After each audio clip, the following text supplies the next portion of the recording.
Hello, everybody. How are you doing with this social anxiety, social distancing, social distancing? Are you going crazy? If you are, you'll have to tell me in the comments because if you don't, I can't hear you. And if you said it out loud, you probably are going crazy. But don't go crazy. You're going to make it through this. I promise you, unless you don't. And in that case, you won't be around to tell me you didn't. Anyways, I wanted to chime in a little bit here because I've been socially distanced as well. I've been being very good, staying in the apartment and not having contact with other people. But there are ways that we can connect with people, like what I'm doing right now. And so that's really fantastic. I had the privilege of tuning into Pathway Church up in Centralia. They did a live thing. In fact, they've been doing something fantastic. Every single night during this thing, they've been doing like a mini sermon. They pray for people like over the web, and then they take communion. And they like encourage the people that are tuning in to grab some bread, grab some juice, and just join in. It's really fantastic. What a way to bring people together during a separation like this. Anyways, today, the pastor up there, who is also my stepdad, was talking about the testimony of Jesus is the spirit of prophecy and how we have the opportunity to prophesy by telling what Jesus has done in our lives. And it was really fantastic. And then right after I tuned into that one, I realized that my church down here had just posted their midweek. They do midweek announcements, but they always have like a verse and an encouraging thing.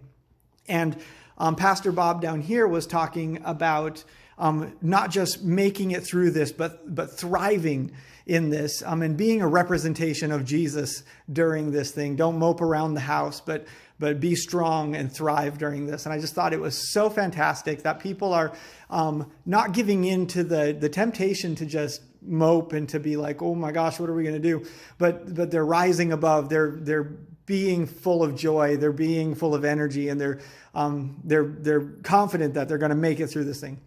So I thought that was fantastic. And then I was thinking, oh my goodness. So with this whole social isolation and social distancing thing, I was reminded that churches are not holding traditional church services. And so, first of all, if you are not connected to a church via internet-y web things, you probably should be, because I know the church up in Centralia is doing something, like I said, every single night.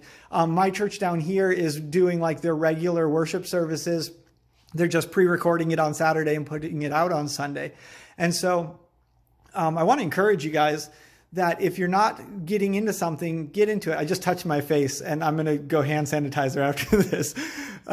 If you are not connected to a church, get connected to one. The other thing that I realized is without them doing the normal like services where everyone comes into a building, they can't pass an offering plate. So don't forget to support your churches during this time. Most churches, I mean, this is 2020. Most churches have online giving. You can literally log on, swipe a card.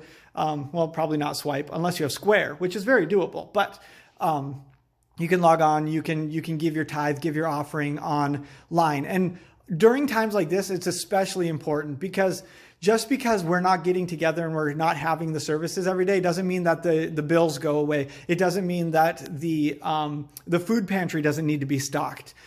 All of these things are things that we'll continue to do. And I mentioned the food pantry because I know my church down here in Washougal is like actively pumping out food for this whole crisis, and they're excited to do so. In fact, they're advertising, if you know anyone who needs food, please send them our way because we want to be good representations of Christ during this time. So I just wanted to do a quick shout out, a plug, get connected online during this time. Don't just wallow at home. You were designed to thrive. And also don't forget to support your churches because the bills will still be there. The normal costs of everything are still there. If you rent a building, you still got to pay rent, even though you're not meeting every day. So don't forget to support your churches. My phone is letting me know that I only have like a couple minutes left in this video before it runs out of storage. So I'm going to set you guys down, play around with something real quick because it wouldn't be a true Worship by Seth video if we didn't hit a couple of notes. sing a couple of wrong notes and just go about that way. If for some reason it just cuts out halfway through, that means I ran out of data, or not data, but storage. So I've been playing around with Death Was Arrested. It's such a great song. I love this thing. Okay. I don't know the words yet, so if I just sing random words, it's because I don't know the words yet.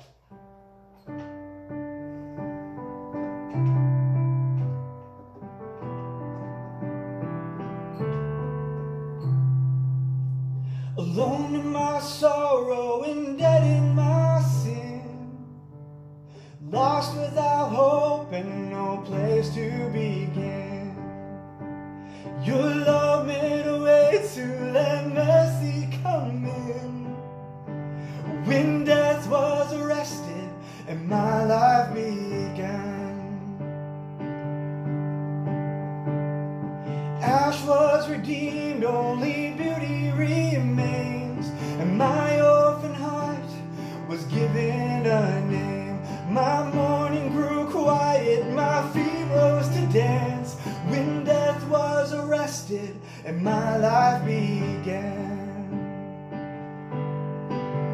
Oh, your grace so free washes over me.